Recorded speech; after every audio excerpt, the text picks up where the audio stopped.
Bonsoir à tous et à toutes. Bienvenue sur la plateforme Takana Academy. C'est Monsieur Sidi à l'antenne. Je vous dis du courage. Je vous dis aussi tenez bon, puisque nous sommes au dernier virage de l'examen. Et donc, ce n'est pas du tout facile. Vous avez su au moins gravir énormément de choses. Vous avez traversé des coulisses. Et donc, c'est le dernier moment et c'est le moment où vraiment il faut se concentrer davantage. C'est le moment de ne pas se décourager et se donner à fond. Il ne s'agit pas de créer des groupes et discuter sur des questions liées au bac, mais il suffit juste vraiment de suivre le cours, d'assister et demander l'avis des profs, leurs conseils, ainsi de suite, que plutôt rester dans vos coins et discuter sur le tout et du rien, quoi. Ça n'a aucun sens. Et j'espère que tout le monde se porte bien. Alors, aujourd'hui, je vous ai présenté un texte de commentaire où il sera question vraiment de faire un peu le tour sur la question du rapport entre l'art et la réalité, sur la question vraiment de la nature de l'art. C'est ainsi que je vous ai proposé ce texte de commentaire. Donc, à partir de ce texte, je vais vous résumer toutes les thèses qui ont été avancées sur la question du rapport entre l'art et la réalité. Et je vous présenterai effectivement des auteurs qui appuient certaines positions. Donc, suivez attentivement, prenez note et vous allez voir, je traiterai par étapes. Créer, c'est le propre de l'artiste. Où il n'y a pas création, l'art n'existe pas. Mais on se tromperait si l'on attribuait ce pouvoir créateur à un don inné. En matière d'art, le créateur authentique n'est pas seulement un être doué. C'est un homme qui a su ordonner en vue de leur fin tout un faisceau d'activités, dont l'œuvre d'art est le résultat. C'est ainsi que pour l'artiste, la création commence à la vision. Voir, c'est déjà une opération créatrice, ce qui exige un effort. Tout ce que nous voyons dans la vie courante subit plus ou moins la déformation qu'engendrent les habitudes acquises. Et le fait est peut-être plus sensible en une époque comme la nôtre, où cinéma, publicité et magazines nous imposent quotidiennement un flot d'images toutes faites, qui sont un peu dans l'ordre de la vision, ce qui est le préjugé dans l'ordre de l'intelligence. L'effort nécessaire pour s'en dégager exige une sorte de courage. Et ce courage est indispensable à l'artiste qui doit voir toutes choses comme s'il les voyait pour la première fois. Il faut voir toute la vie comme lorsqu'on était enfant. Et la perte de cette possibilité vous enlève celle de vous exprimer d'une façon originale, c'est-à-dire personnelle. C'est le texte de Matisse. Je reprends une dernière lecture. Créer, c'est le propre de l'artiste où il n'y a pas de création, l'art n'existe pas. Mais on se tromperait si l'on attribuait ce pouvoir créateur à un don inné. En matière d'art, le créateur authentique n'est pas seulement un être doué, c'est un être et c'est un homme qui a su ordonner, en vue de leur fin, tout un faisceau d'activités, dont l'œuvre d'art est le résultat. C'est ainsi que pour l'artiste, la création commence à la vision. Voir, c'est déjà une opération créatrice, ce qui exige un effort. Tout ce que nous voyons dans la vie courante subit plus ou moins la déformation qu'engendrent les habitudes acquises. Et le fait est peut-être plus sensible en une époque comme la nôtre, où cinéma, publicité et magazines nous imposent quotidiennement un flot d'images toutes faites, qui sont un peu dans l'ordre de la vision, ce qui est le préjugé dans l'ordre de l'intelligence. L'effort nécessaire pour s'en dégager exige une sorte de courage. Et ce courage est indispensable à l'artiste qui doit voir toutes choses comme s'il les voyait pour la première fois. Il faut voir toute la vie comme qu'on était enfant. Et la perte de cette possibilité vous enlève celle de vous exprimer d'une façon originale, c'est-à-dire personnelle. Voilà, en grosso modo, le texte de Matisse ou encore les propos de Matisse. Vous savez, tout comme moi, que le commentaire de Philo est composé de trois parties. L'introduction, développement, conclusion. Alors, d'une manière simple, comment réussir son introduction? Pour réussir son introduction, il y a des éléments qu'il faut faire ressortir. Il y a un travail de brouillon qu'il faut faire. C'est ainsi que notre premier travail sera un travail de brouillon. Donc, je mets ici travail de brouillon pour la compréhension du texte. Au bac, vous n'allez pas écrire directement. Il vous faut un travail de brouillon. Alors, ce travail de brouillon consiste à faire ressortir d'abord les différents éléments de l'introduction, à comprendre le texte. Et pour comprendre le texte, il y a quand même des éléments essentiels qu'il faut faire ressortir. C'est ainsi que notre lecture maintenant sera dirigée. Après avoir lu le texte, peut-être 5 minutes ou 10 minutes, on doit faire une lecture ciblée. Je vous explique que faut-il entendre par lecture ciblée. Une lecture ciblée peut être aussi appelée lecture guidée.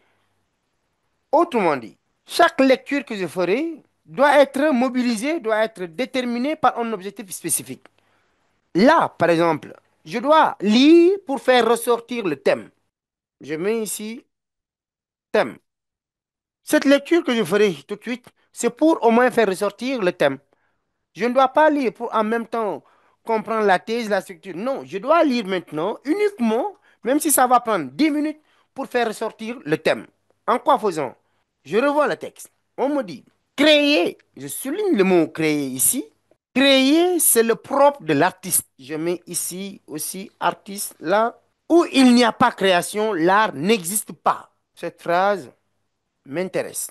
Où il n'y a pas création, l'art n'existe pas. Mais, j'encadre le connecteur mais on se tromperait si l'on attribuait ce pouvoir créateur à un don inné. Je souligne un don inné. En matière d'art, le créateur authentique n'est pas seulement un être doué. Je mets ici encore doué et je mets ici le créateur authentique.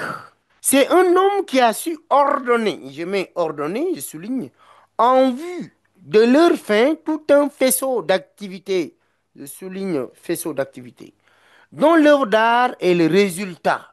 Œuvre d'art est le résultat. C'est ainsi que pour l'artiste, la création commence à la vision. Je souligne ici vision, je mets là, la création commence. Voir, je souligne ça en jaune.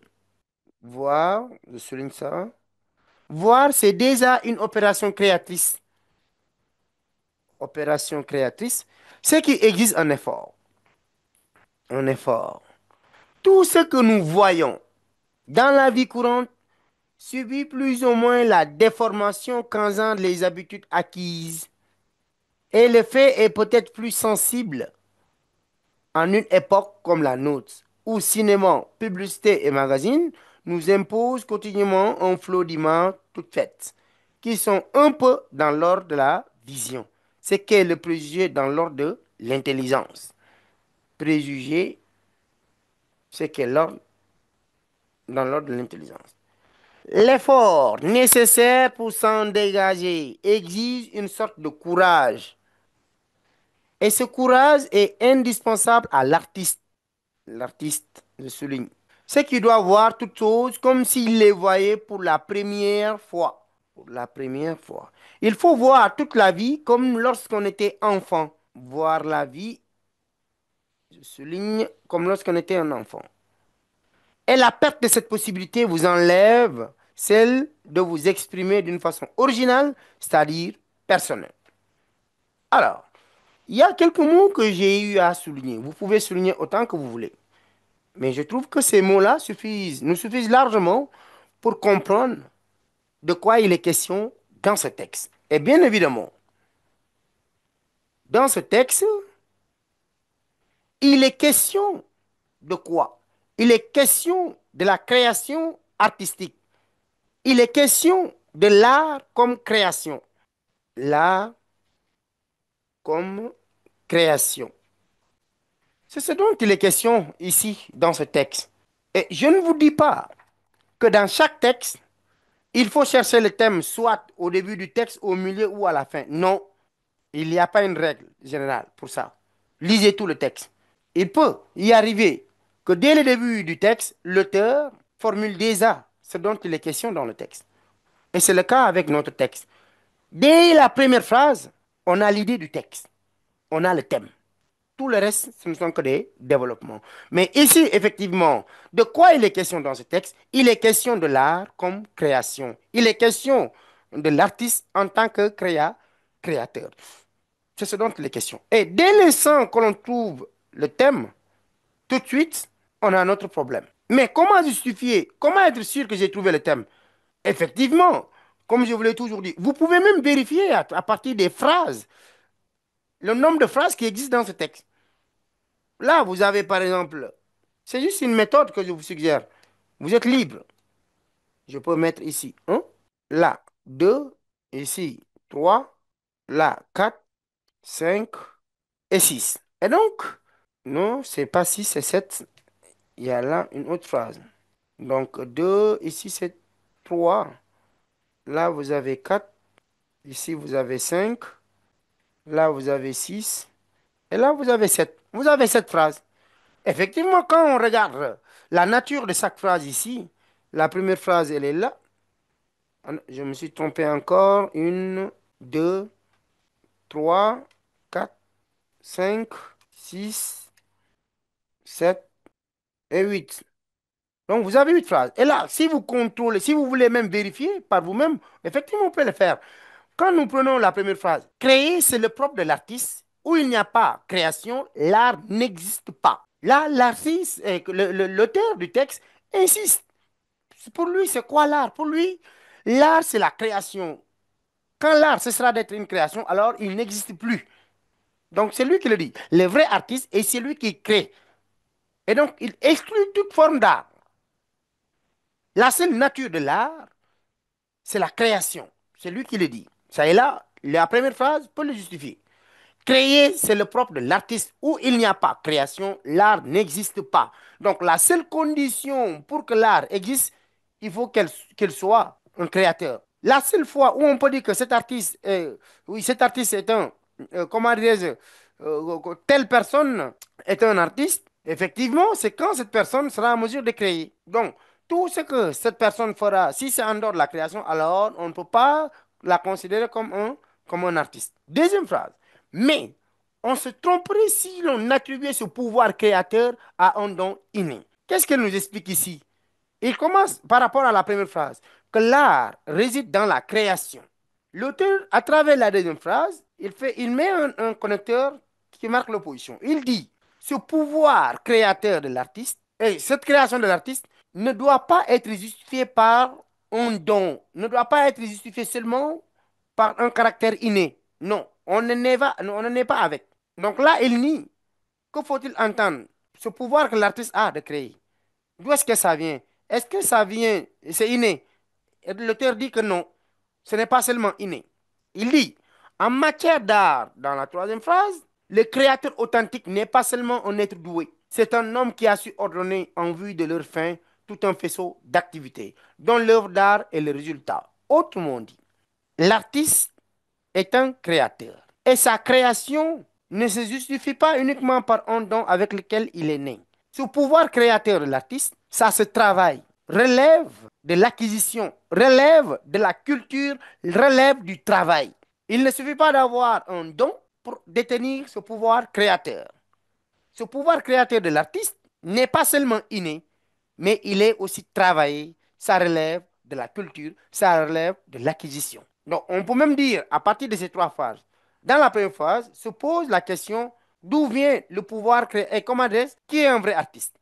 Dans la première phrase, le vrai artiste est celui qui crée. Deuxième question, d'où vient ce pouvoir créateur? L'auteur nous dit que ce pouvoir créateur ne vient pas d'un don inné, ça vient effectivement du travail, ça vient de l'application. C'est comme qui dit ici, on est en train de se poser la question suivante, qui est un auteur? Est-ce que son pouvoir créateur relève de la nature ou vient de la culture? Et l'auteur dit que ça ne relève pas seulement de la nature, mais ça relève de la culture. Quand je dis culture, je fais allusion au travail, puisque le travail est un élément culturel. Il poursuit son raisonnement, il dit que la création, et c'est ainsi que pour l'artiste, la création commence à la vision. Autrement dit, ce travail qui permet à l'artiste de développer son pouvoir créateur commence à partir de l'observation, à partir de ce qu'il appelle la vision. Donc, n'oubliez pas. Voir. Il termine par vision et il continue encore pour développer. Voir, c'est déjà une opération créatrice. Autrement dit, là, il est en train de nous définir que faut-il entendre par cette vision. Que faut-il entendre par cette vision?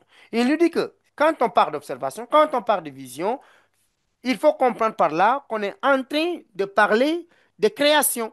Et cette création exige beaucoup d'efforts. On peut tous voir, on peut tous regarder, mais sans observer la même chose. Donc la vision de l'artiste n'est pas une vision naïve, mais c'est une vision active. Quand l'artiste observe, ce n'est pas par naïveté. Quand il observe pour un but bien précis. Il continue. Tout ce que nous voyons dans la vie courante suivit plus ou moins la déformation causant les habitudes acquises. Et l'effet est peut-être plus sensible en une époque comme la nôtre, où cinéma, publicité et magazines nous imposent quotidiennement un flot d'images toutes faites, qui sont un peu dans l'ordre de la vision, ce qui est le préjugé dans l'ordre de l'intelligence. Et là, elle continue. L'effort nécessaire pour s'en dégager exige une sorte de courage. Mais qu'est-ce que l'auteur veut dire par là? Il prend un exemple.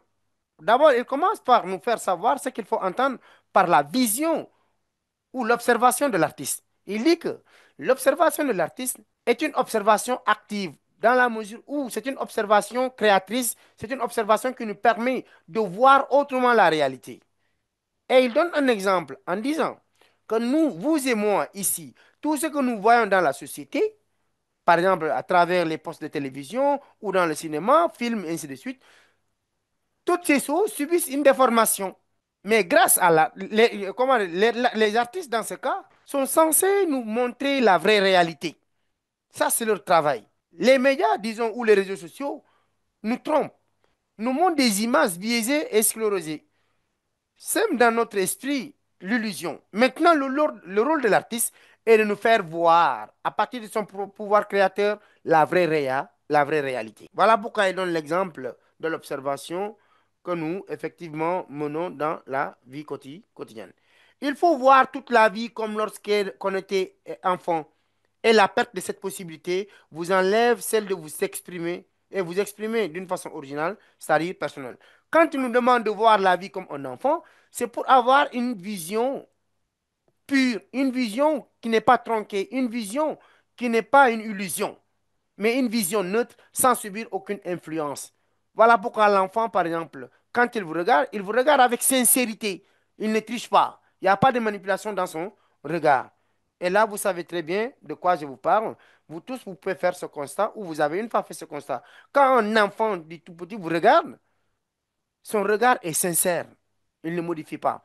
Et donc, il termine par nous dire qu'il faut regarder effectivement comme un enfant. Donc, l'artiste, son observation doit être similaire à celle de l'enfant. Et donc, ici, effectivement, tout le texte tourne autour de, de l'art comme une création. Alors, puisque vous avez trouvé le thème, tout de suite, le problème est formulé. Quand vous trouvez le problème et le thème, je vous ai dit que vous avez trouvé en même temps votre problème. Parce que c'est le thème que vous allez transformer sous forme de question pour trouver le problème. Et donc, puisque le thème est là, l'art comme création, on transforme ça sous forme de création et sous forme de question, on aura quoi? On peut dire, qu'est-ce que l'art? Qu'est-ce que l'art? Et la thèse vient, selon l'auteur, effectivement, l'art, ou bien le vrai artiste, est celui, est celui qui crée. Donc, c'est ça la thèse de l'auteur. Le vrai artiste est celui qui crée. Ma thèse, je peux la justifier. C'est lui-même qui le dit. Le créateur authentique n'est pas seulement un être doué, c'est un homme qui a su ordonner en vue de leur fin tout un réseau d'activités dont l'œuvre d'art est le résultat. Donc, j'ai des passages qui justifient ça. Dès le début du texte, il dit Créer, c'est le propre de l'artiste. Où il n'y a pas création, l'art n'existe pas. Autrement dit, l'art existe si et seulement si il crée. Donc la thèse, effectivement, elle est vraie, ça se justifie, et j'ai des passages qui peuvent me permettre de le justifier. Vous voyez que jusqu'à présent, je suis resté dans le texte. Ne sortez pas pour l'instant. Restez dans le texte. Tout ce que vous avancez, justifiez-le avec un passage du texte bien précis. Alors, maintenant, qu'est-ce qu'il me reste? La structure du texte. Je mets ici structure du texte. Ce texte, je peux le diviser en deux parties. Tout comme si vous voulez aussi, vous pouvez le diviser en trois parties. C'est bien possible. Structure du texte. Dans la première partie, je peux diviser le texte à partir de créer jusqu'ici. Tout ce que nous voyons jusque-là, ce qui existe en effort, je peux me limiter là. Je peux limiter là-bas. Ou encore, je divise le texte en quoi faisant de là jusqu'ici.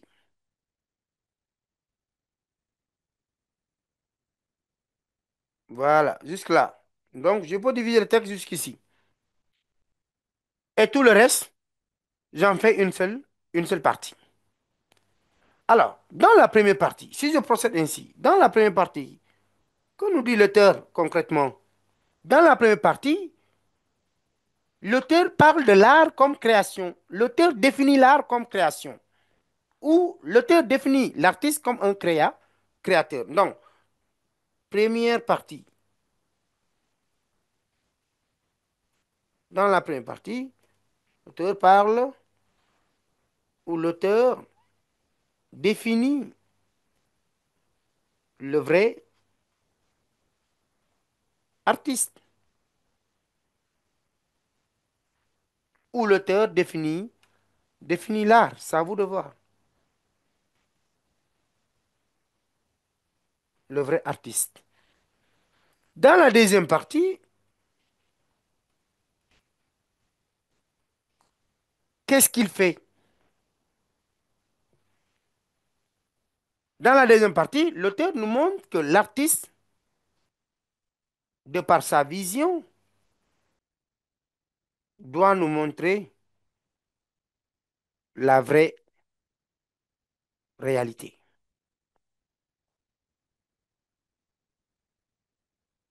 Ou de par son art, c'est la même chose. L'artiste, de par son art, ou à travers son art, ou son œuvre, c'est la même chose aussi. Je mets ça, comme ça va vous parler plus. L'artiste, à travers son œuvre, doit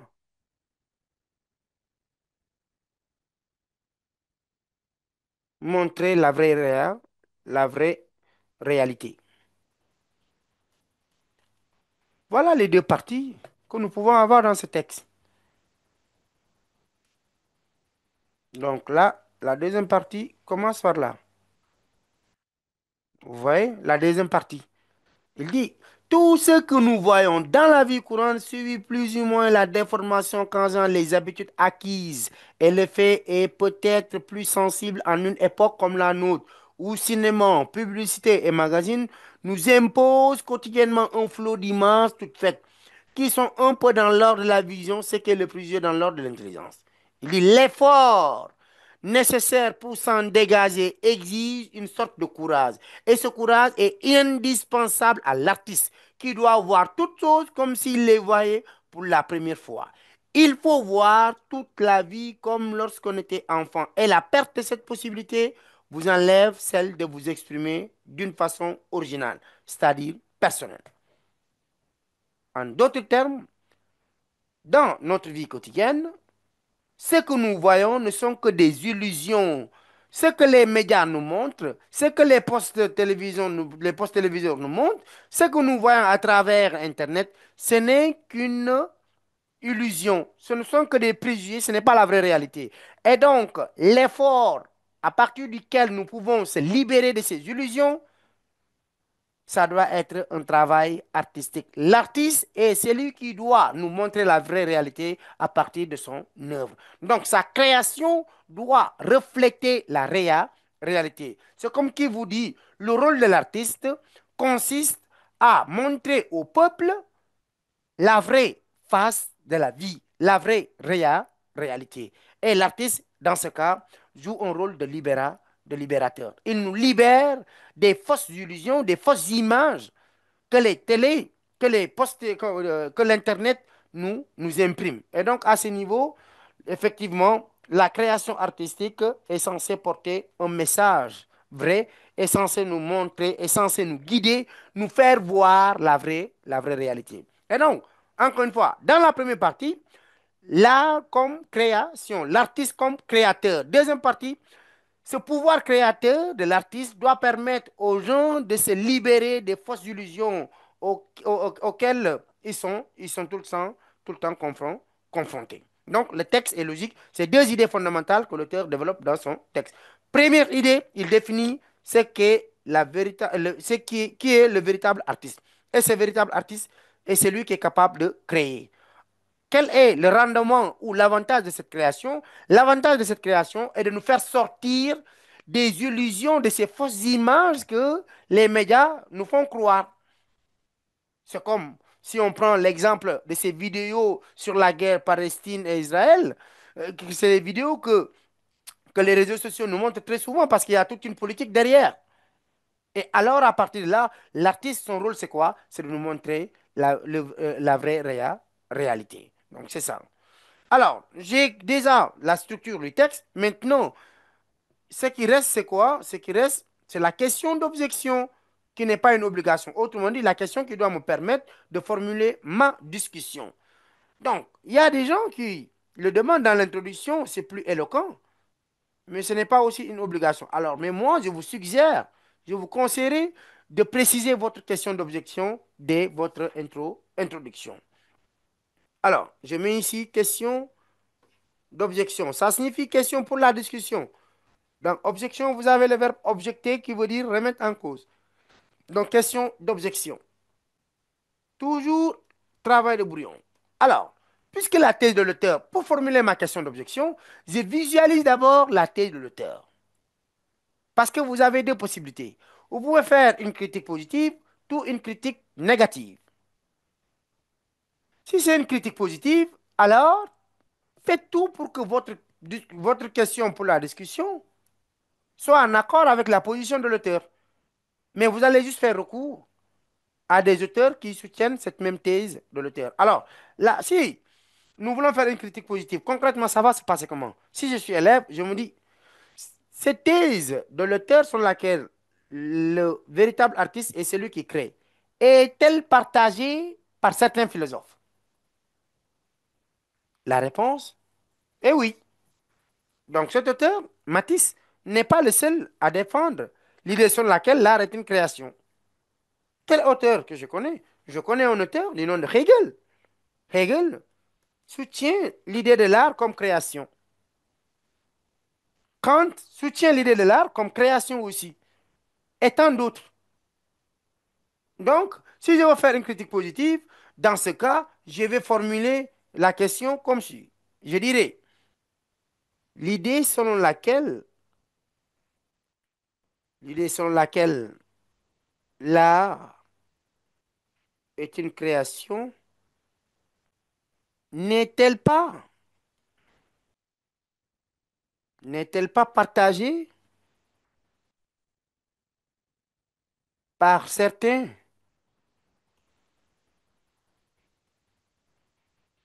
penseurs, virgule, comme Hegel et Kant? Point d'interrogation. Là, je dois faire une critique positive parce que je connais aussi des auteurs qui partagent le même avis que Matisse, qui pense que le vrai artiste est celui qui crée. Par contre, si je dois faire une critique positive, négative, je mets ici critique négative. Si je dois faire une critique négative, la question que j'ai à poser, elle est simple. Quels sont les auteurs qui s'opposent à cette thèse? Ou encore, y a-t-il d'autres ces thèses qui s'opposent à la thèse de Matisse? Est-ce que toujours le vrai artiste est celui qui crée? Est-ce que cette thèse fait l'objet d'unanimité? La réponse est non. Parce que dans mon cours sur l'art et réalité, on m'a fait comprendre que aussi, certes, l'art peut être une création, mais aussi l'art peut être une imitation. Ou encore, l'art peut être à la fois création et imitation. Et donc, j'ai deux autres thèses qui s'opposent à la première. Et l'autre thèse qui s'oppose directement à la première, c'est la thèse de l'art comme imitation. Dans ce cas, je formule ma question comme suit. J'ai dit, cette thèse de Matisse ne peut-elle pas être remise en cause par l'idée selon laquelle l'art serait une imitation? Là, j'ai objecté. J'ai formulé une question que l'on appelle la question d'objection ou la question pour la discussion. Et donc, vous avez le choix. Soit vous faites une discussion positive, soit une discussion négative, ce qu'on appelle critique positive et critique négative. Par critique positive, j'entends par là l'idée sur laquelle il faut soutenir la thèse de l'auteur en faisant recours à d'autres penseurs qui soutiennent ce même avis. Par critique négative, j'entends par là le fait de remettre en cause la position de l'auteur et de mettre en lieu et place d'autres positions qui s'opposent à ça. Donc, c'est ça qu'il faut entendre par critique positive et par critique négative. Alors, je viens de faire ressortir le thème, le problème, la thèse et la structure, ainsi que la question d'objection. Alors, là, je suis assuré qu'au moins je peux construire mon introduction. Ainsi, directement sur la copie. Je mets travail proprement dit. Travail proprement, proprement dit. Introduction. J'ai tous mes éléments. Alors, je dois construire maintenant mon introduction. Concrètement, comment ça va se passer? Alors, maintenant, je vais rassembler tous les éléments et construire un modèle d'introduction. Vous allez voir, dès que je termine, je vous donne la parole et vous pouvez poser vos questions. Je remonte un peu en haut pour que vous puissiez voir. Le thème, c'est l'art comme création. Notre problème, qu'est-ce que l'art? Thèse, le vrai artiste est celui qui crée. Une structure logique, première partie. L'auteur euh, l'auteur parle du vrai artiste. Hein. Il, l'auteur définit, j'avais sauté ici, l'auteur définit qui est le vrai artiste. Donc l'auteur définit le vrai artiste. C'est ça la première partie. Deuxième partie, l'artiste, à travers son œuvre, doit montrer la vraie réalité. Voilà les différents éléments de l'introduction. Maintenant, je vais les combiner et en faire une introduction. Dès que je termine, je vous donne la parole et vous pouvez poser toutes les questions que vous voulez. Alors, la question d'objection, elle est là. Maintenant, je termine par l'introduction. J'ai le thème, ça est là, l'art comme comme création, ou l'artiste comme créateur. Je dis, par exemple, dans ce texte de Matisse, virgule, il est question, il est question de l'art comme création. Point. J'ai présenté le thème. Je continue avec le problème.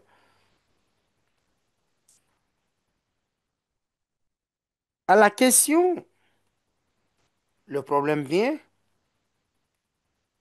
Qu'est-ce que l'art ou qui est le vrai artiste? C'est la même chose.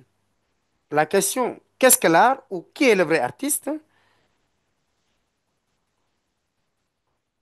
Point d'interrogation. Matisse répond, la thèse vient que le vrai artiste est celui qui crée, ou le vrai art est celui qui crée. Ouais, là j'ai présenté le thème, le problème et la thèse. Maintenant, directement, la structure du texte. J'ai dit pour justifier sa thèse, virgule, il commence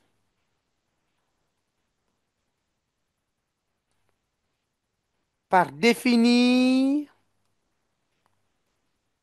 le vrai artiste. Puis, virgule, puis,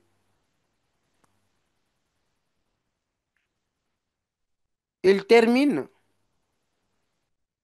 par préciser que le vrai artiste est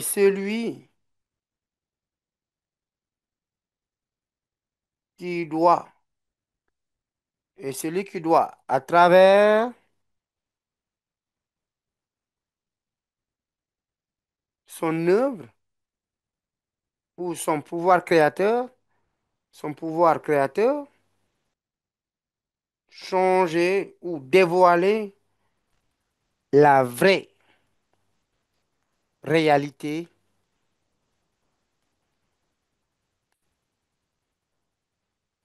dans,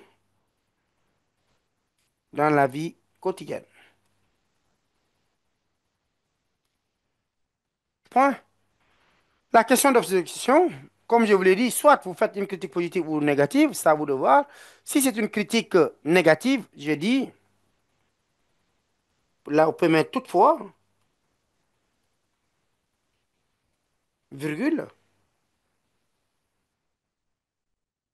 cette thèse de Matisse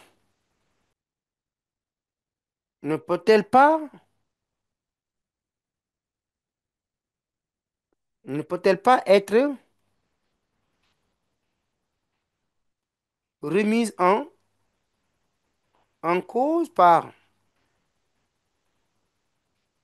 l'idée selon laquelle le vrai artiste serait celui qui est fidèle à l'imitation. Point d'interrogation. Là, j'ai fini mon introduction. J'ai formulé la question d'objection. Alors, maintenant, vous pouvez poser vos questions par rapport à l'introduction avant que je ne continue avec le développement. Comme je vous l'ai dit, il n'y a pas une seule manière aussi de présenter le thème. Vous pouvez partir d'un contexte historique. Dans ce cas, vous allez nous parler sur le rapport qui existe entre l'art et la réalité ou sur la nature de la réalité. Par exemple, vous pouvez dire la question sur le rapport entre l'art et la réalité a suscité de nombreuses réflexions dans la mesure où plusieurs thèses ont été avancées. Pour les uns, l'art serait une imitation. Or, pour d'autres, l'art serait une création. Et d'ailleurs, c'est cette thèse que Matisse traite dans son texte, où il est question du vrai artiste en tant que créateur. Ouais, donc là, vous avez aussi la possibilité, effectivement, de faire le contexte historique. Donc, vous pouvez utiliser autant de formules que vous voulez. Alors, je donne la parole à Maheva Rahman. Ibrahim Dramé, vous avez la parole. Oui, monsieur, je disais que au niveau de la première partie, Je est-ce ne qu'on vous pouvait entends pas dire, bien, allez-y. au niveau de la première partie, est-ce qu'on Oui, pouvait dire que là, c'est la liberté de créer? oui, ça revient au même. Ça revient au même, non? Oui, ça revient au même. Là, c'est dans D'accord, l'explication. Après, nous allons expliquer pourquoi l'artiste dit que le vrai artiste, c'est celui qui crée. d'accord.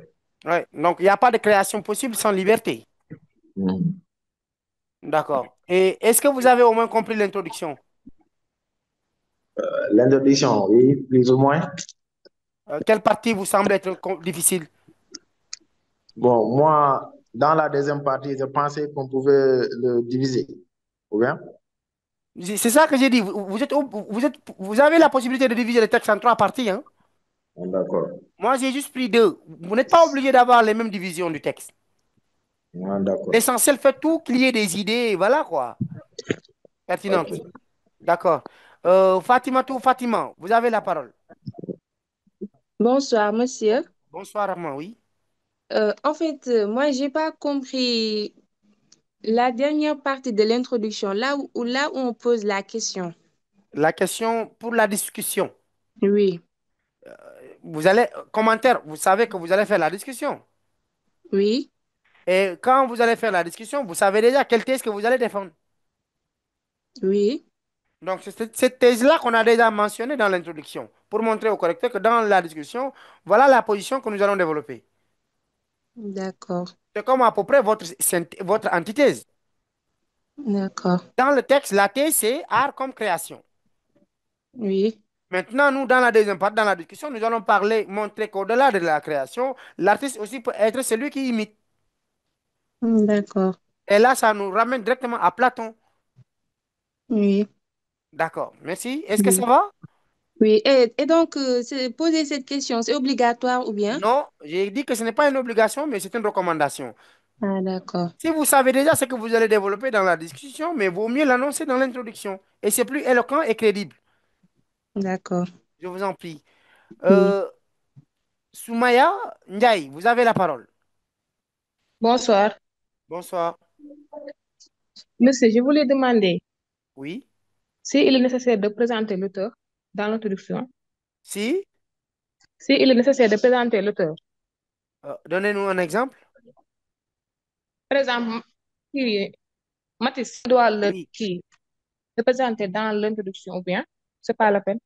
Donnez-nous un Comme, exemple de comme en présentation. français. Comme en France, de dire que Matisse est un philosophe allemand, genre, ou bien. Non, non, non. Attention aussi à ça. Imaginons qu'on vous donne un texte où il n'y a juste que le nom de l'auteur. Mhm. Vous n'avez pas besoin de ça, en fait.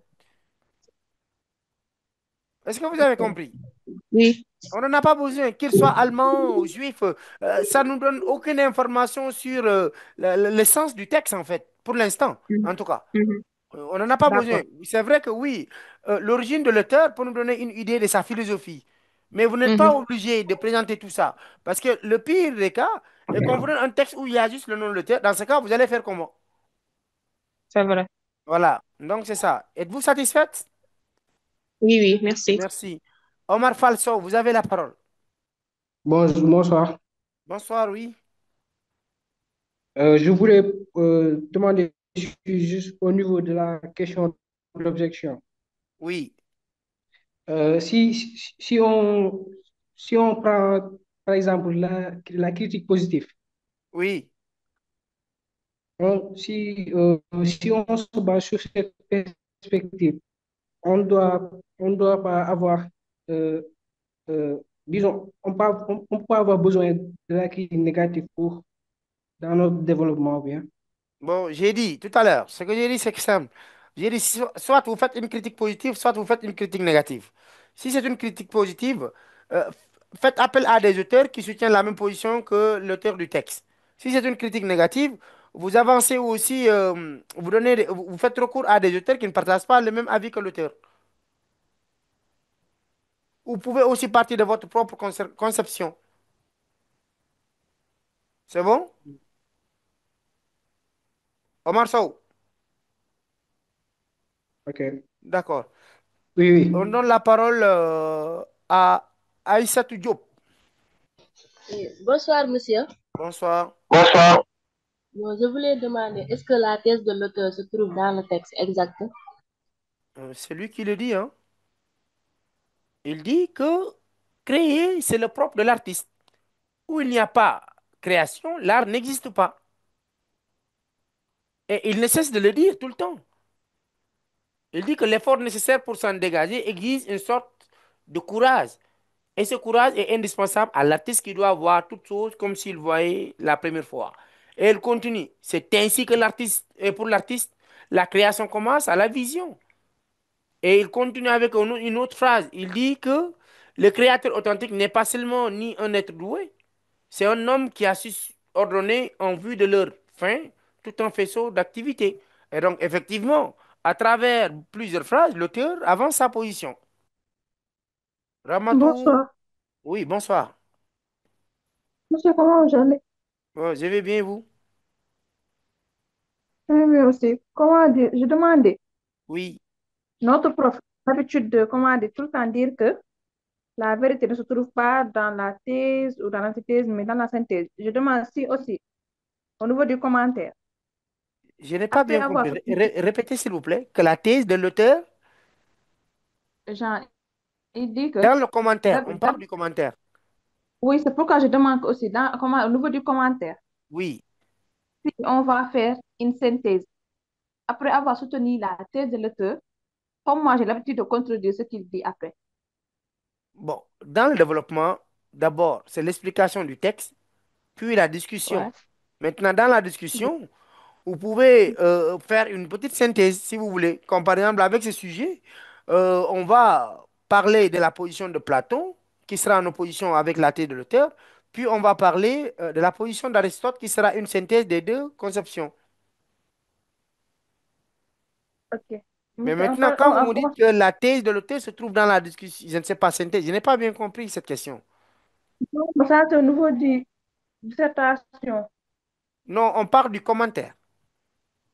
Oui, je sais, on parle du commentaire. Je demandais que aussi, au niveau du commentaire, on peut faire une synthèse. Au niveau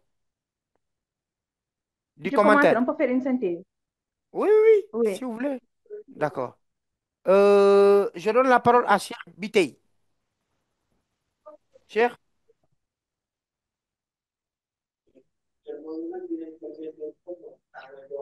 Bonsoir. Cheikh, votre micro, il y a du bruit, hein. Khadija Gueye, vous avez la parole. Bonsoir, monsieur. Bonsoir. Ma question est la suivante. En fait, Oui, je voulais savoir, est-ce que dans la partie de la discussion, oui.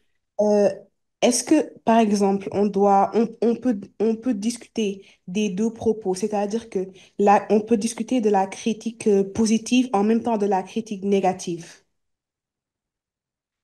Non, là, ce n'est pas possible. On ne peut pas faire deux critiques en même temps. Par contre, j'ai l'impression que vous voulez me faire comprendre que Mhm. est-ce que dans le développement, on peut Oui, expliquer et discuter en même temps?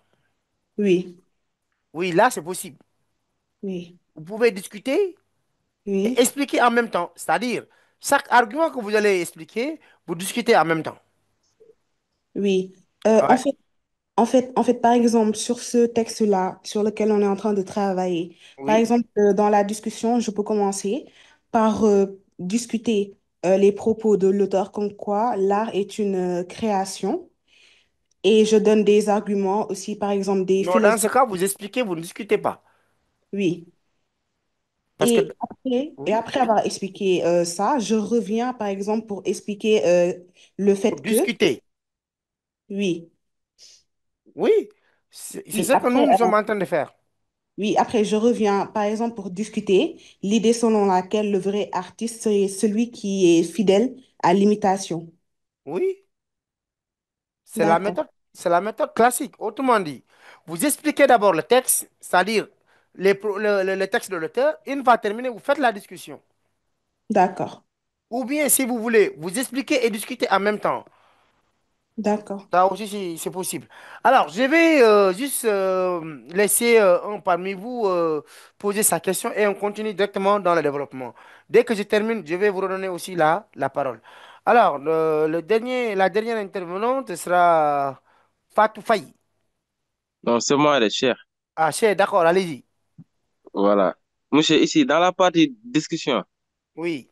si on a exemple, beaucoup, euh, beaucoup d'idées, exemples pour contredire, mais c'est différents auteurs. Parce que ici, je sens que ici, exemple, on prend juste un seul auteur. Et peut-être si on a d'autres auteurs, est-ce qu'on peut l'ajouter dans la discussion. Oui, vous êtes libre. Moi, je donne juste des exemples, hein. Maintenant, tous les auteurs qui vont partager de la vie, si vous voulez les faire appeler aussi, il n'y a pas de problème. Exemple, Mais dans tous les tous cas, les auteurs euh, qui sont contre, exemple, la thèse vous ou, n'êtes pas obligé de faire, de convoquer tous les auteurs.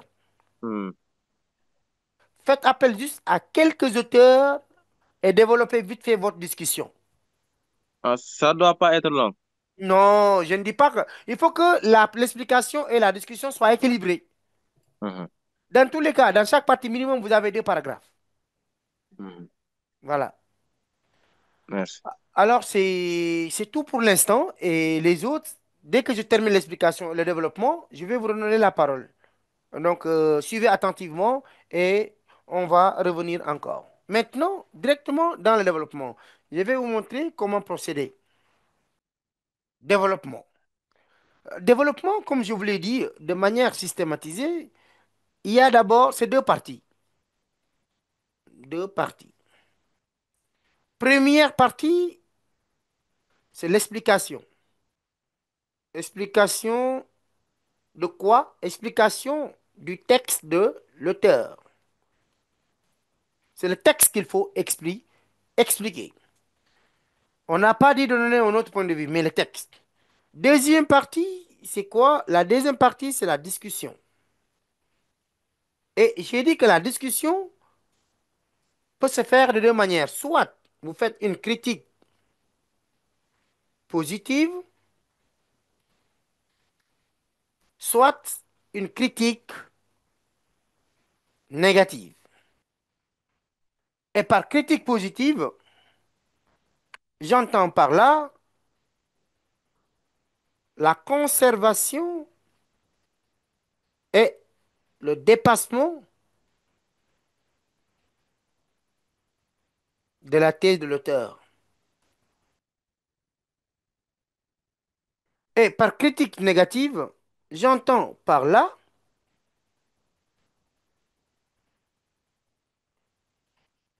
la remise en cause,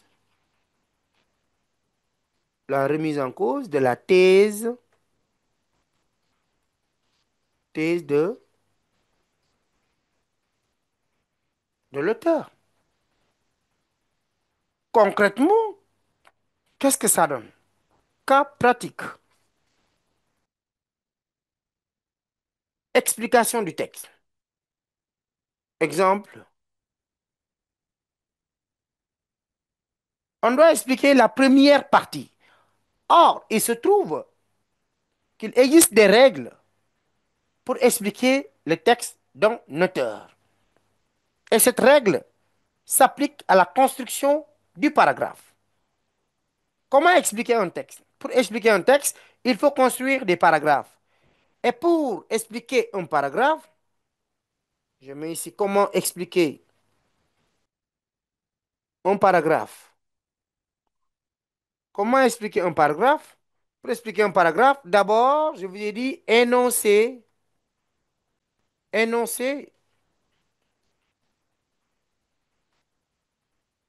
la thèse de l'auteur.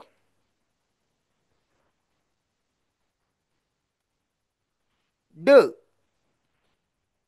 affirmer l'argument. L'argument, c'est le titre de la partie. En trois, expliquer l'argument. Et en quatre, illustrer l'argument avec un passage du texte. Un passage du texte. C'est là que vous allez citer le texte. Un passage du texte. Et une fois terminé le deuxième paragraphe, vous faites une conclusion partielle.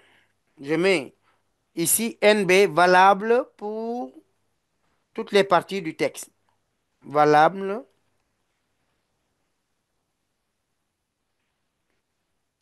pour les autres paragraphes. Alors, On va appliquer ces règles maintenant. Si vous les appliquez, mais tout devient facile. Un, on m'a dit d'énoncer la thèse. Je connais la thèse de l'auteur. Je commence par dire, selon Matisse, si vous voulez aussi, vous pouvez commencer par faire une petite introduction. C'est à vous de voir. Selon Matisse, virgule, le vrai artiste est celui qui crée la réalité à partir de la réalité. Là, j'ai énoncé la thèse. Alors, deuxième règle, qu'est-ce qu'on me dit? Il faut affirmer l'argument. L'argument, c'est quoi? C'est le titre de la première partie. Or, le titre de la première partie, je vous le montre, c'est là. Le titre de la première partie, c'est là. L'auteur définit l'artiste et le vrai artiste. Donc, c'est ça le titre de la première partie. Donc, ici, je viens, j'ai dit,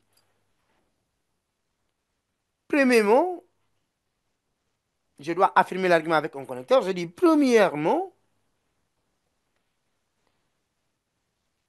virgule, il, c'est-à-dire Matisse, je le remplace, il définit le vrai artiste. Point. En effet, je dois expliquer. Je souligne les connecteurs pour que vous puissiez mieux voir. Premièrement, je dois maintenant expliquer. Je dis en effet, virgule, le vrai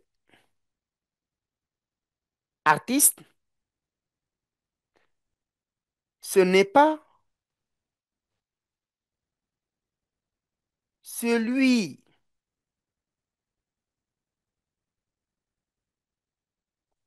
qui est né avec un don. Le vrai artiste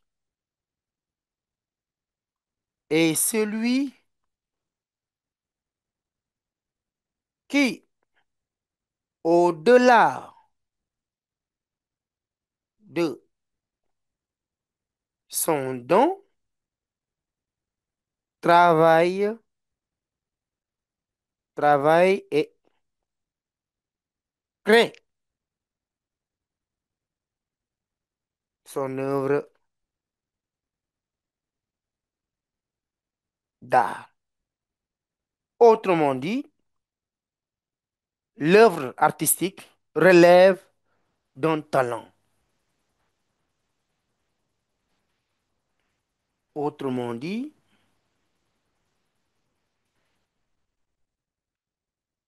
autrement dit, l'œuvre, virgule, l'œuvre de l'artiste,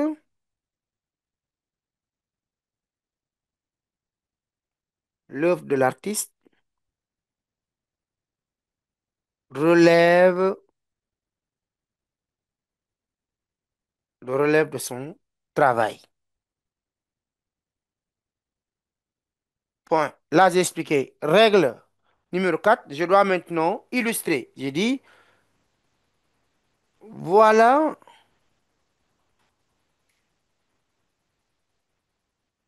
voilà pourquoi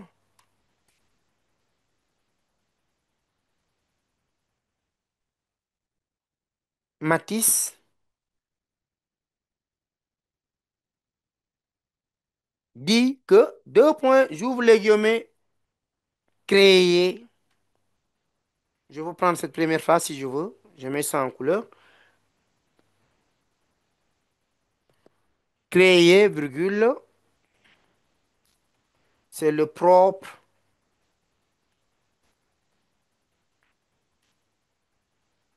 c'est le propre de l'artiste ou il n'y a pas,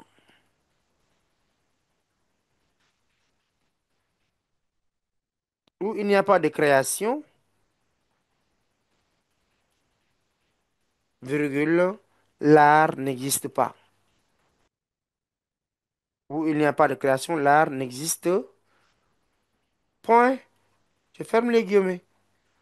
Je n'ai pas besoin d'expliquer la citation parce que j'ai déjà expliqué. Là, je n'ai fait qu'illustrer. C'est ce passage du texte qui m'a permis d'expliquer. Et si vous voulez aussi, vous pouvez continuer avec ce passage-là. En matière d'art, le créateur authentique n'est pas seulement un être doué, c'est un homme qui a su ordonner en vue jusqu'ici. Vous êtes libre. Vous êtes libre. Et là, dans ce cas, vous pouvez dire plus loin, plus loin, pour parler de la création artistique, il ajoute,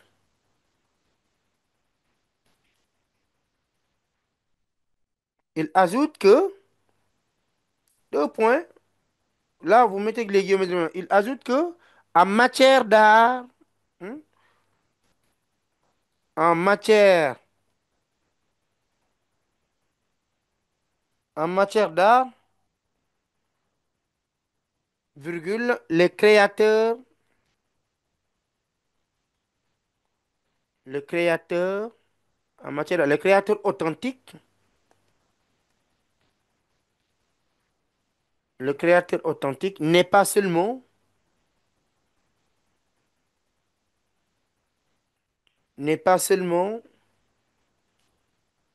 un être doué, c'est un homme qui a su ordonner, c'est un homme, c'est un homme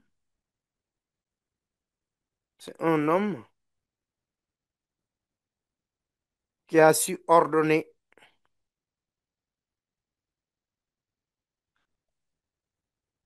en vue de leur fin, en vue de leur fin, tout un faisceau,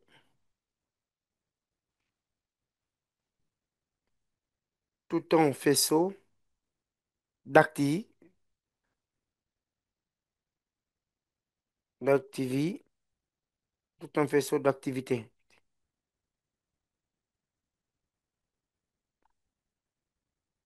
dont l'œuvre d'art est le résultat.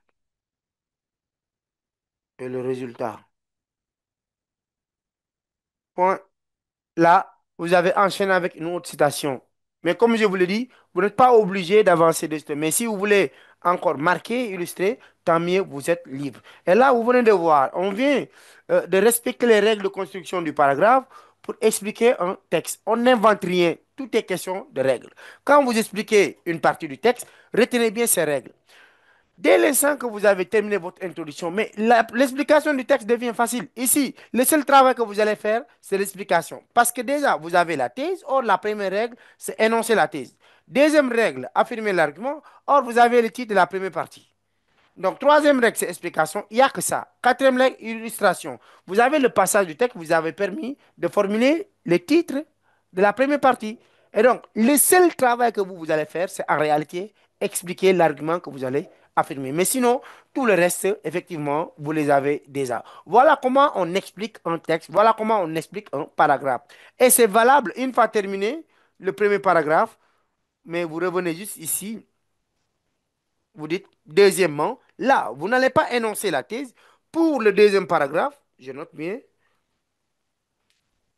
je fais comme ça. Pour le deuxième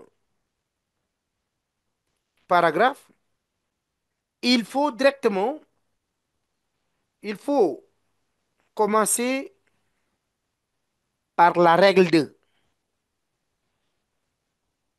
Et la règle 2, c'est quoi?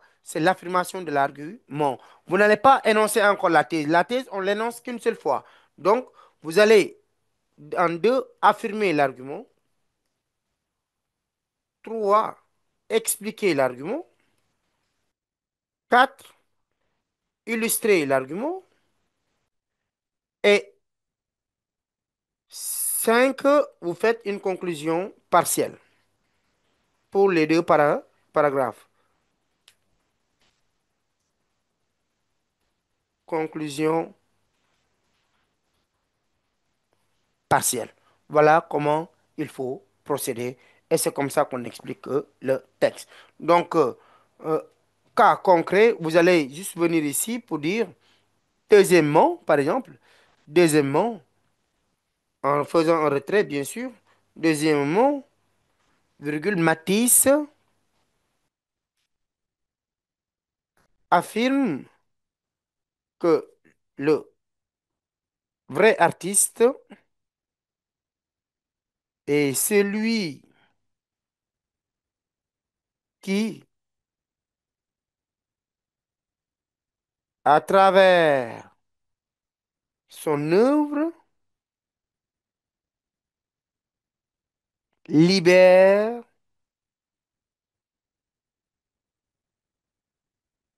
le peuple de ses illusions que les médias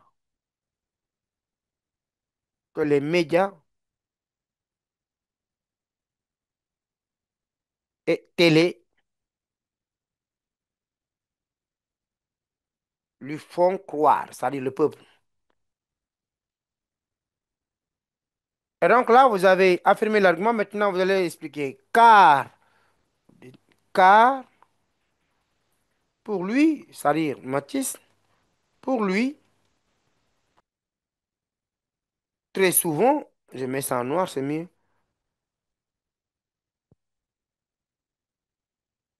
Car pour lui,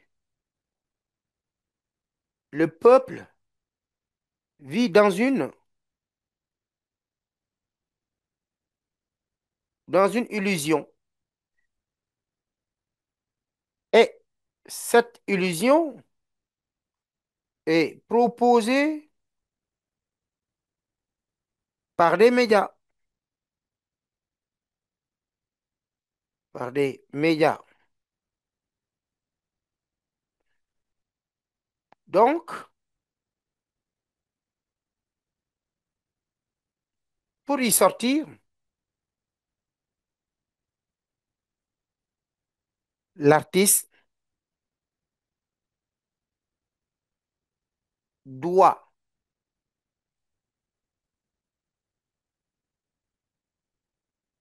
à travers sa création, dévoiler la vraie réalité. La vraie réalité. Là, j'ai expliqué, je dis d'où ces propos de Matisse. Deux points, j'ouvre les guillemets. Et là, je cite, ça est là. Vous prenez le passage que vous voulez, vous allez juste couper le passage.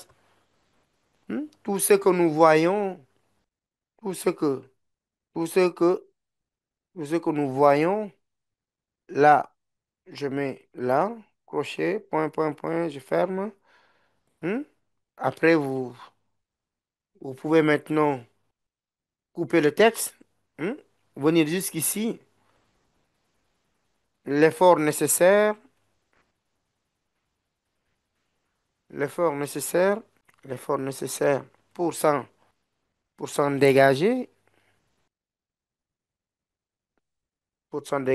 exige une sorte de courage, une sorte de, une sorte de courage. Vous pouvez mettre encore point, point, après là. Et ce courage est indispensable, et ce courage est indispensable à l'artiste. Et là, vous continuez, ou bien vous mettez juste point. Et là, vous avez illustré. C'est tout ce qu'on vous demande. Après, juste cette explication, maintenant, vous faites la discussion. Et pour la discussion, et c'est là que vous allez faire une conclusion partielle. Après avoir terminé, vous faites la discussion. Vous revenez ici. Donc là, je mets conclusion partielle pour les deux paragraphes. Autrement dit, pour Matisse, donc, le vrai artiste doit être celui qui crée. Pour la transition, je mets ici transition. Pour le développement, vous pouvez dire, certes, avec Matisse, le vrai artiste est celui qui crée. Mais il faut noter que cette thèse ne fait pas l'unanimité, car, là j'énonce directement la discussion, pour certains, car pour certains penseurs, comme, là je précise, comme Platon,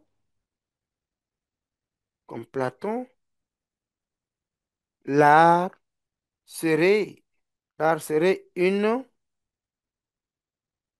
l'art serait une imitation de la nature.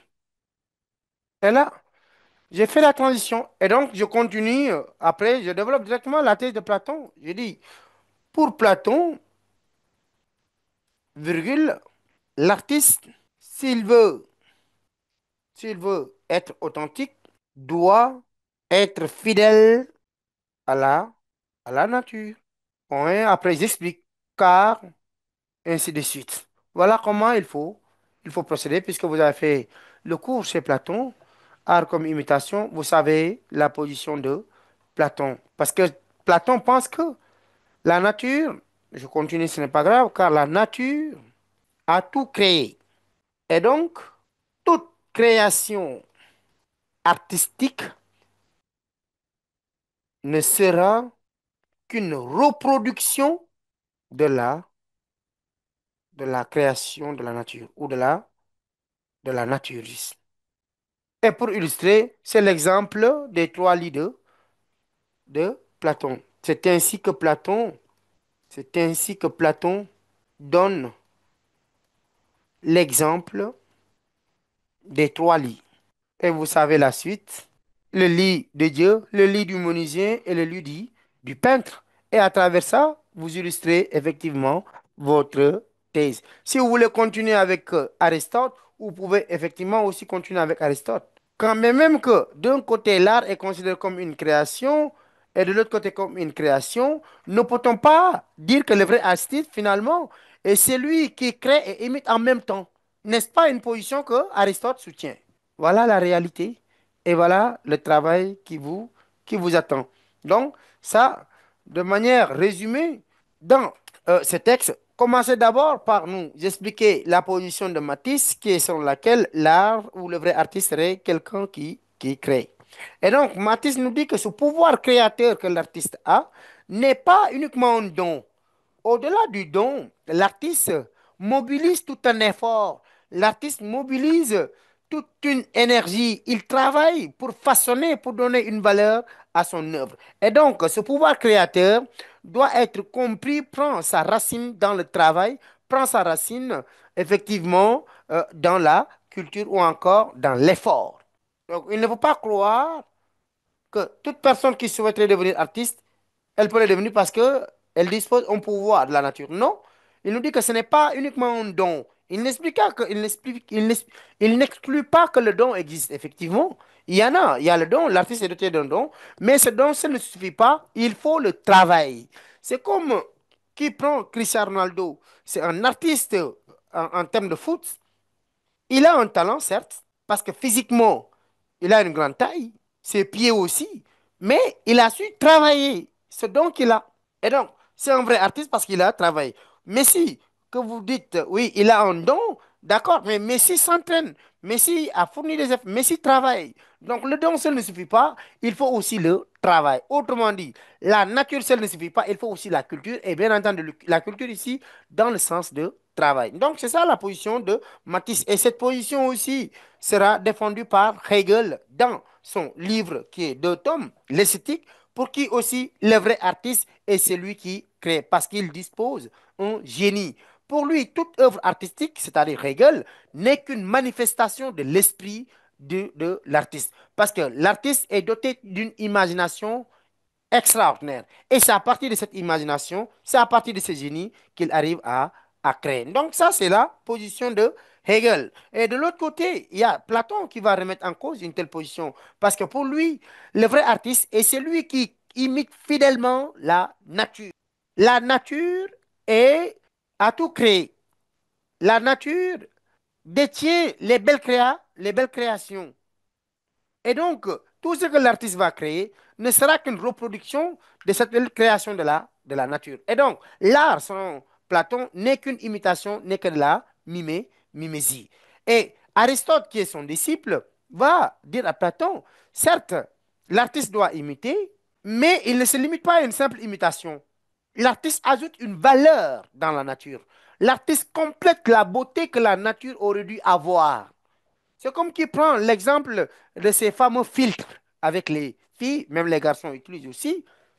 Filtre sans filtre. Sans filtre, vous êtes la création de la nature. Avec filtre, vous augmentez votre beauté qui est la beauté naturelle. Et c'est cette position qu'Aristote défend. L'art n'est pas exclusivement, essentiellement une imitation. L'art n'est pas essentiellement, exclusivement une création, mais l'art, c'est à la fois l'imitation et la création. L'artiste part toujours des éléments de la nature et à partir de ces éléments de la nature, il complète ce que la nature aurait pu avoir. Et donc, Aristote conçoit que la nature est incomplète. Et c'est à l'artiste maintenant de compléter cette beauté de la nature. Et donc, comprenez cette position d'Aristote comme avec cette histoire de filtre sans filtre. Filtre vient augmenter la beauté que vous aurez, que vous souhaiterez avoir. Parce que pour vous, votre beauté n'est pas satisfaisante. Et donc, il faut la compléter. Vous aimeriez avoir, vous avez un idéal de beauté. Et c'est avec ce filtre très souvent que vous donnez une telle beauté. Et donc, c'est là que Aristote nous dit, l'artiste ajoute une valeur à la nature. Et donc, l'art, c'est Aristote, égale imitation et création. C'est Platon, l'art est une imitation exclusivement. C'est Hegel, l'art est exclusivement une création. Et Matisse s'inscrit dans cette lignée de l'art comme création avec effectivement Hegel et aussi Kant. Voilà en grosso modo ce qu'il y a lieu de dire par rapport à ce développement. Et en guise de conclusion, je vous donne le schéma. Une fois à la maison, vous allez vous entraîner. Conclusion, faites le bilan d'abord, c'est-à-dire commencez par la présentation de la thèse de l'auteur, puis la thèse pour la discussion, ou encore puis la discussion. Après, vous donnez votre point de vue et enfin, vous montrez l'enjeu du texte. Et pour finir, vous pouvez donner, vous pouvez soulever ou encore dégager une perspective. La perspective n'est pas une obligation. Voilà, en grosso modo, ce qu'il y a lieu de comprendre. Nous sommes partis du texte de Matisse où l'auteur soutient la thèse selon laquelle l'art ou le vrai artiste est celui qui crée. Cette thèse, nous avons dit, sera réconfortée par un philosophe du nom de Hegel. Pour lui aussi, l'art serait une création. Parce que toute œuvre artistique n'est qu'une manifestation de l'esprit de ce génie de l'artiste. Et nous avions dit que cette thèse de Matisse peut être remise en cause si on fait appel à Platon. Parce que pour Platon, l'art n'est pas une création, mais plutôt une imitation. Et donc, pour qu'un artiste soit un artiste authentique, il va falloir qu'il soit fidèle à la création de la nature, à la reproduction, effectivement, à la mimésie. Et cette position d'Aristote aussi sera conservée par Aristote et dépassée. Parce que pour Aristote, l'art n'est pas uniquement une création ni uniquement une imitation, mais c'est à la fois les deux. Et donc, pour vous synthétiser ce chapitre intitulé Art et réalité, comprenez ceci. Art et réalité dans votre programme. Comprenez que la question fondamentale est la suivante. Quel rapport existe-t-il entre l'art et la réalité, c'est-à-dire la nature. C'est cette question qui a été posée. Et donc, trois thèses majeures seront avancées. Une des thèses consiste à dire que l'art est une imitation. Exemple, Platon. Deuxième thèse, art comme création. Exemple, Hegel. Et vous avez ici Matisse aussi, c'est-à-dire l'auteur de ce texte, Matisse. Et là, vous avez une troisième thèse, art comme création et imitation, ou art comme imitation et création. Exemple, vous avez Aristote.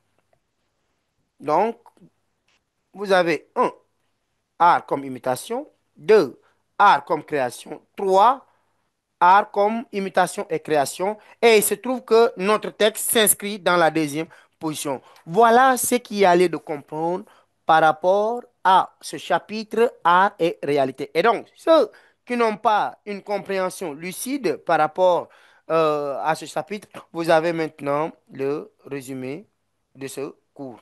Et donc là, je vous donne la parole avant que l'on ne termine. Fatima, tout Fatima, encore, vous avez la parole. Bonsoir, monsieur. Bonsoir. Monsieur, je comprends pas la méthodologie au niveau de l'introduction. Introduction, c'est thème. J'étais un peu en retard. Hop. Vous avez un compte, non? Hmm? Vous avez un compte. Compte, non? Ah, il faut créer votre compte, comme ça vous aurez la correction, vous allez voir. Pour l'introduction, ce qu'on a dit, c'est simple, ça est là. Pour Hmm. faire réussir son introduction, il faut le thème, il faut le problème, il faut la thèse, la structure et la question pour la discussion. Pour la question pour la discussion, nous avons dit que ce n'est pas une obligation, mais recommandation. Donc ça ne change pas, ça est là.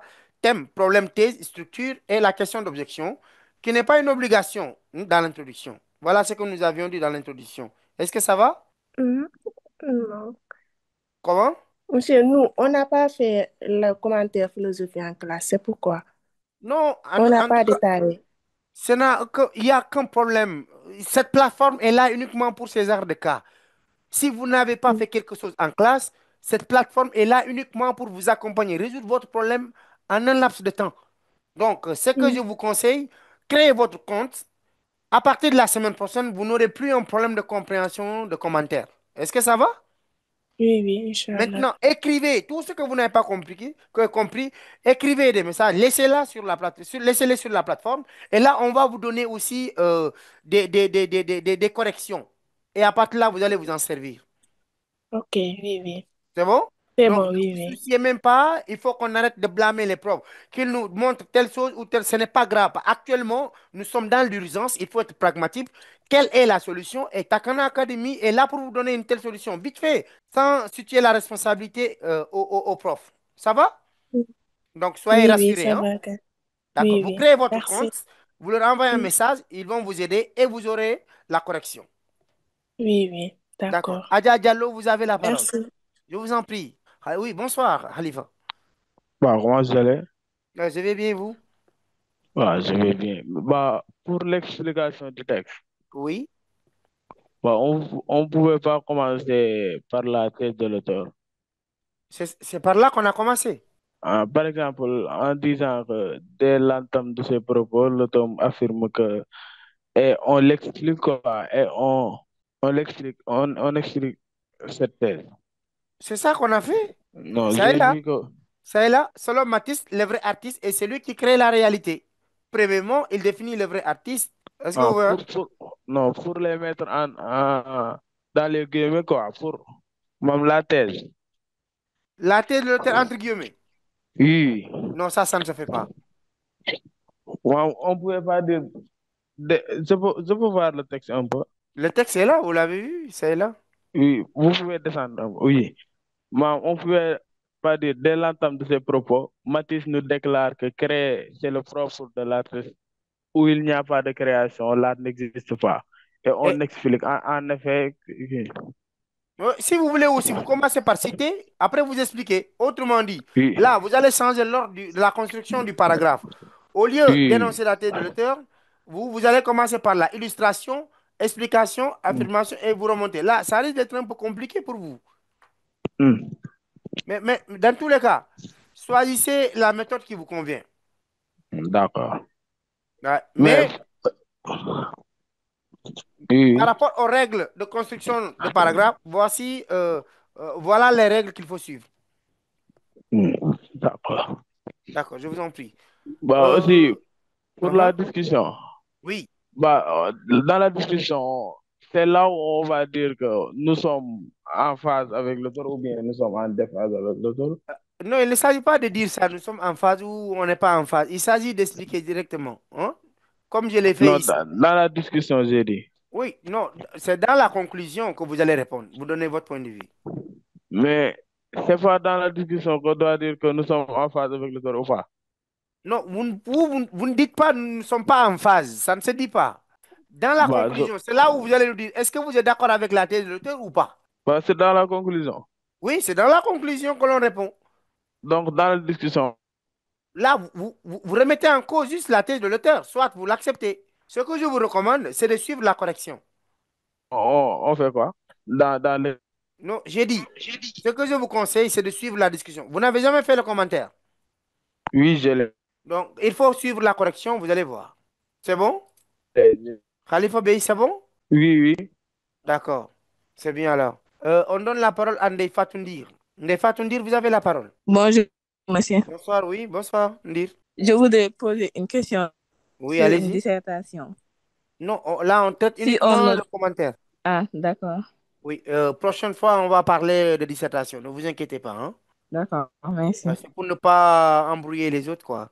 Oui, merci. Vous m'excusez, hein? Non, c'est... Je vous en prie. Diao, vous avez la parole. J'ai pas compris au niveau de l'introduction. Vous n'avez jamais fait un commentaire. Si, Dans oui, votre j'ai commentaire, déjà qu'est-ce fait qu'on un vous avait dit? commentaire, Quelles sont les mais différentes parties de l'introduction? je sais ça, mais au niveau pour la critique du texte, Oui, j'ai dit pour la discussion. Vous n'êtes pas obligé de mentionner ça dès l'introduction. C'est l'idéal. Mais si vous voulez, ne la mentionnez pas. voilà, D'accord. c'est ça que je voulais savoir. Il n'y a pas de problème. Ok, Ibrahim merci. Dramé. J'ai bien compris la démarche. Ah, merci alors. Grâce à Merci. vous. Merci alors. Grâce à vous. Merci beaucoup. Ibrahim Dramé, vous avez la parole. Oui, allez-y. Dramé. Monsieur, Oui, bonsoir. bonjour, oui. Notre prochain scénario, c'est quand? Notre prochain? Séquence. Le prochain cours, c'est le lundi? Ah, le lundi, on fera quoi? Oui. Bonsoir, monsieur. Bonsoir. Si. J'espère que vous allez bien. Je vais bien et vous? Moi, j'ai déjà un compte, mais je ne vois pas les corrections des exercices, quoi. Donc, envoyez le message dans le site et puis ils vont vous répondre, hein. D'accord, c'est bon. D'accord. Rahman, vous avez la parole. À nouveau. Monsieur, Oui. vous pouvez revenir sur la partie discussion, s'il vous plaît? Je suis là-bas comme ça. Je suis là-bas. C'est ça que j'ai affiché là. Oui, j'ai pas bien compris. Non, je disais que pour la discussion, tout dépend. Vous êtes libre. Soit vous faites une critique positive, soit une critique négative. Ça, vous le comprenez Oui, au moins. oui, je comprends. Et j'ai dit que si vous décidez de faire une critique positive, ça veut dire que vous êtes d'accord avec la thèse de l'auteur, vous la conservez et vous faites appel à des auteurs qui partagent le même avis que lui. D'accord. Par exemple, dans ce texte, Oui, si on doit faire une critique positive, on va faire appel à Hegel, parce que pour lui aussi, l'art est une création. oui, Maintenant, si on doit faire une critique négative, ça veut dire qu'on doit remettre en cause la thèse de l'auteur en faisant recours à d'autres philosophes, d'autres penseurs qui ont donné un autre avis différent de celui de l'auteur. oui, Et dans ce cas pareil, par rapport à ce texte, on peut faire recours à Platon, parce que pour lui, l'artiste n'est pas celui qui crée, mais celui qui imite. d'accord. Est-ce que là, vous avez compris? Oui, j'ai compris, merci. Merci, je vous en prie. Oui. Alors, c'est tout pour aujourd'hui par rapport à... Alors, il y a Sion Fallet qui voulait poser une question. Alors, une dernière question. Fallet, vous avez la parole. Fallet. Rahman, vous pouvez couper le micro. Oui, d'accord. Fallet, vous avez la parole. Oui, ok, monsieur, bonsoir, monsieur. Bonsoir. Euh, Par rapport à la critique négative, si l'on opte pour la critique négative, Oui. est-ce que pour contredire la pensée ou la thèse de l'auteur, on est obligé de prendre comment on appelle ça, des auteurs qui sont contre sa pensée à lui, ou bien, Non. parce que tout à l'heure, vous aviez dit tout à l'heure que vous avez pris l'exemple de Cristiano Ronaldo, est-ce qu'on peut remplacer le fait de dire que Platon est contre en disant que, par exemple, il y a des penseurs qui soutiennent le contraire de cette affirmation. Alors là, si vous prenez le cas de Cristiano, ça sera juste en guise d'illustration. OK. Vous comprenez? Si, monsieur. Cristiano est un artiste, mais dans le milieu footballistique. D'accord. Alors dans ce cas, vous pouvez à partir de vos propres critiques, hein, sans faire appel à des auteurs. Vous pouvez même OK. partir de vos propres analyses, D'accord, monsieur. de votre propre culture générale. Et donc, vous n'êtes pas obligé de faire recours coûte que coûte à des penseurs. Vous pouvez aller directement puiser à partir de vos propres cultures générales, à partir de votre propre analyse de la société, de ce qui se passe dans la réalité. OK, monsieur. Vous Merci beaucoup. voyez? OK. Voilà. C'était tout. Voilà. Donc, c'est tout pour aujourd'hui. Nous vous disons merci et un conseil que je vais vous donner encore une fois. Ne laissez pas, ne vous dites pas que le bac est proche et donc du coup, nous allons rester dans notre coin. On va discuter uniquement sur le bac. Au lieu de vous exercer, au lieu de demander à vos profs, au lieu d'aller à l'école et bénéficier, vous restez dans votre coin. Ça, c'est une perte de temps. C'est le dernier virage. Donnez-vous le maximum possible. Quant à la plateforme Takana Academy, elle fera son rôle, elle va jouer son rôle pleinement. Elle ne va pas vous lâcher. Cette plateforme, je vous le dis et je vous le répète, profitez au maximum possible. À chaque instant, posez-leur des questions, écrivez, envoyez-leur des messages. Il faut les déranger en fait. Donc vous avez cette opportunité, allez-y jusqu'à la veille du bac. Cette plateforme est là. Si vous avez besoin de conseils, d'orientation, il y a des psychologues aussi. Ils vont vous guider. Et donc, vous avez tout avec cette plateforme. Et donc, nous vous disons merci et à la prochaine.